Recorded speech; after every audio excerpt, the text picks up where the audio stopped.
পশ্চিমবঙ্গে বাসন্তী এক্সপ্রেসওয়ে আর কামালগাজীর মোড় থেকে যে রাস্তা গোসাবার ঘাট পর্যন্ত গেছে ক্যানিং হয়ে, এই রাস্তা দুটো জঙ্গিদের হাতে চলে গেছে। 19 জন মির্জাপুর, একজন যুক্ত হলো, তার মধ্যে এবারে শুভেন্দু অধিকারীটা যুক্ত হয়ে গেল।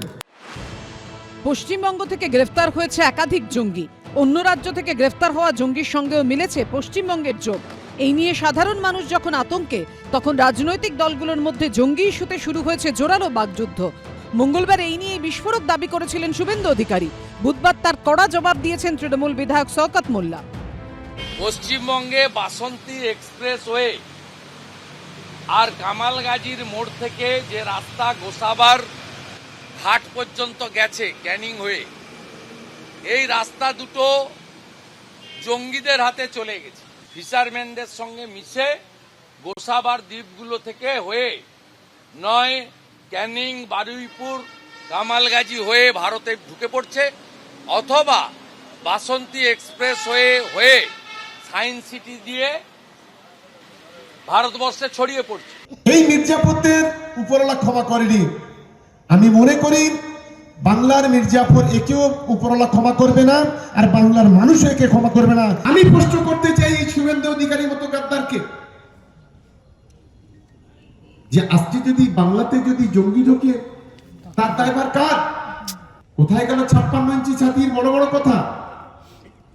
কোথায় আছেন দেশের স্বরাষ্ট্রমন্ত্রী? বর্ডার সিকিউরিটি ফোর্সরা কি করছে? দায়ভারটা সম্পূর্ণ তো কেন্দ্রীয় সরকারের।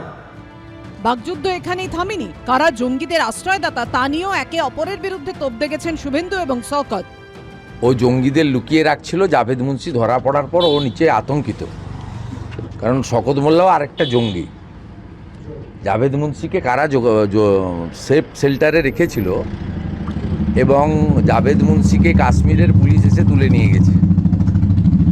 আমার বিশ্বাস শেল্টার দেওয়ার অপরাধে শওকত মোল্লাকেও একদিন কাশ্মীরের পুলিশ হয়তো তুলে নিয়ে যাবে। সেই জন্য আতঙ্কিত হয়ে আমার মৃত্যু কামনা করছে।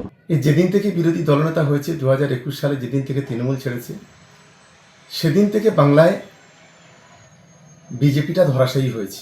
এর সঙ্গে বিভিন্ন ধরনের অসামাজিক লোকদের যোগাযোগ আছে, যার ফলে এই ধরনের কথাবার্তাগুলো বলছে। আসলে একজন মানসিক অবসাদগ্রস্ত রোগী, সে বিভিন্ন সময় বিভিন্ন কথা বলতে পারে।